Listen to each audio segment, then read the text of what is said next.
Hello everyone, welcome back to Sas Bro YouTube channel. Actually नोंथांमोनखौ दिनैबो गोदान video फरायलायबाय आसा खालामो नोंथांमोना इसोरैनो मोजां दङ गाइस दिनै भिडिअ जागोन मोनसे बर' आइजोनि मानि पास खोमा जानाय एबा फैसा खोमा जानानै बिथाङा न'सिम थांफिननो हायाखै गोदाव सोराव जानांनायनि सायाव जागोन आरोना लोगोफोर नोंथांमोना नैबे भिडिअखौ जोबजासिम नायलांबानो बुजिनो हागोन आरोना लोगोफोर बोरै बोरै जाथाया जादों बिदिब्लाथ' लोगोफोर भिडिअखौ नायनानै लाग्रोनि फैद' नांगौबा थिखोना हरनोसै गारियाव फैद' नांखौ लाबो आं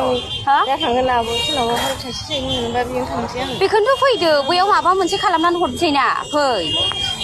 बिदि गोदाव सोराव उन्दै लानानै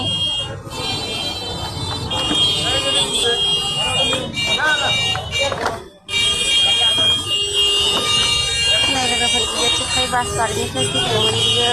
लामायाव गारिजों माने गारियाव फैसा गोमादोंनो सोरबाफोर सिनायोबा बेखौ लाइक आरो शेयार खालामनो बियो क'क्राझाराव थांगोन क'क्राझार थांगोननो माने थिपखाय बास बारियाव बिब'नाव थांदोंमोन जिनिसा ओमफ्राय बाव नापितनाव लोगो मोनबाय दा ओमफ्राय फैसाया गारियाव गोमादोंनो मानसिया क'क्राझारनिनो क'क्राझार मा जायगामोनलाय हा लाटागाव क'क्राझार लाटागावनि औ ओमफ्राय दा बास बारियाव बिब'नाव थांदोंनो दाखालिनो ओमफ्राय दा बिब'निफ्राय फैबाय दा ओमफ्राय गारियाव गावलाय फैसाखौ गोमाबोजोबदों होनदों दा क'क्राझार लाटागाव थांगोन आं होनबाय आं गारियाव थिखोनानै हरनोसै फैदो आंनावबो खरसा खालामजोब्बायना आङो सासे मानसिनाव लानानै हरनो होनबाय दा बेखौबो थाङा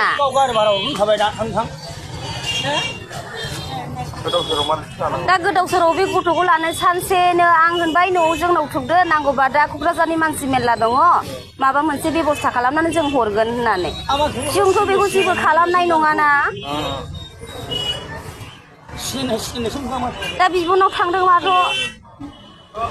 दा बिब'नि नाम्बार सोंबाय बिब'नि होनो रोङा फिसायनि नाम्बार सोंबाय फिसायनिबो होनो रोङा दा बेबायदि अबस्था जानानै दङ दा जोंनि बर' फिसाफ्रा बेबायदि गोदाव सोराव आलादारि थायोबा बेसो जादों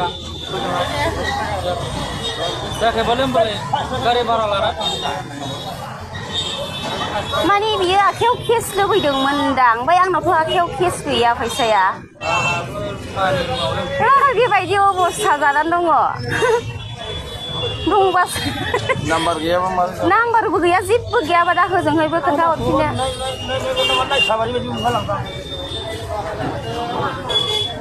फै नांगौबा गारियाव थिखोना हरनोसै जोंनाव थाङाबाबो फैद' थांगोन दा नों सोरनाव मोनो बिदि फैसा लानानै न'आव थाङाबा बेनोथ' फैसाखौबो होनानै ओमफ्राय न'आव थाङाबा बेसो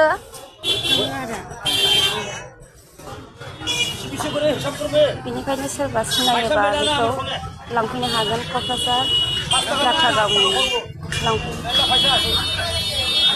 लोगोफोर जों बर'फ्रा माबायदि आलायादानि गोदाव सोराव जानानै बिनि हासबेन्ड बिनि बिदा फंबाय बिमा बिफा बियो नोंथांमोना भिडिअखौ नायनानै बुजिखाबाय जानांगौ जाथाया बोरैहाय जादों बिथाङा एक्सुवेलि बर' आइजो बिब'नाव आलासि जानो थांदोंमोन बेबो गोरलै बानानै नाथाय बिब'नाव आलासि जाखांनानै फैनाय समाव बिथांनि वालेट एबा फैसा बेगा मानि पासआ गोमादों होननानै बिथाङा बुंदों बेनि उनाव बिथाङा गसाइगाव बाजारावहाय गोदाव सोराव जानांदों आरोना लोगोफोर ओमफ्राय बे समावनो सासे बर' आइजोआ बेखौ लोगो मोननानै मदद खालामनो नागिरदोंमोन गारियाव दिखोनानै हरनो नागिरदोंमोन आरोना लोगोफोर नाथाय बिथाङा थांनायनि राजि जायाखै एक्सुवेलि बेफोरबायदि मदद खालामनो नागिरसेयावबो मदद लायो मानसिफ्रा मा जाथावो एक्सुवेलि नोंथांमोना जुदि बेखौ सिनायो अब्ला नोंथांमोना कमेन्टनि गेजेरजों फोरमायहरबानो जाबाय बिथाङा अबेनि बिथाङा माबायदि मानसिमार मोजां मानसि ना एक्सुवेलि गाज्रि मानसि एक्सुवेलि जाम्बि ना फाग्लि बिदिनो बायदिसिना थायो आरोना बेफोरबायदिबो मानसिफ्रा गोदाव सोराव गोबां जायो बेखायनो नोंथांमोना जुदि सिनायो अब्ला कमेन्टनि गेजेरजों खोन्थाहरबानो जाबाय बिथाङा दालागै न'आव सहैबायबो जानांगौ भिडिअआ एक्सुवेलि एसे बावबाय आरोना लोगोफोर फेसबुकाव भाइरेल जानाया आङो फेसबुकनिफ्राय लानानै जाहाथे नोंथांमोना बेफोरबायदि आलाय सिलाय जानाङा बेनि थाखायनो बे भिडिअखौ आं बानायनाय जादों आरोना लोगोफोर जाहाथे नोंथांमोना आलासि जायो अब्ला नोंथांमोना लोगो लानानै आलासि जाहैबानो जाबाय जाहाथे हारसिङै थाङा दानि जुगाव एक्सुवेलि हारसिं हिन्जाव मानसिया आलासि जानाय बुंनाया एक्सुवेलि जोबोर सोमोनांथाव आरोना लोगोफोर आरो लोगोसेयैनो जोबोर गिथावना बेनिखायनो आङो लोगो लानानै जाहाथे नोंथांमोना आलासि जाहैयो बेखौ आं खावलायो बर' हारिनि जानानै आसा खालामो नोंथांमोना दिनै भिडिअखौ इन्जय खालामबाय होननानै नोंथांमोना भिडिअखौ मोजां मोनोबा लाइक खालाम कमेन्ट खालाम आरो जुदि नोंथाङा आंनि चेनेलाव दिन्थि गोदानबा साबस्क्राइब खालाम दाबाव लोगोफोर बाय बाय नेक्स्ट भिडिअ थाबै लोगो मोनफिनलायगोन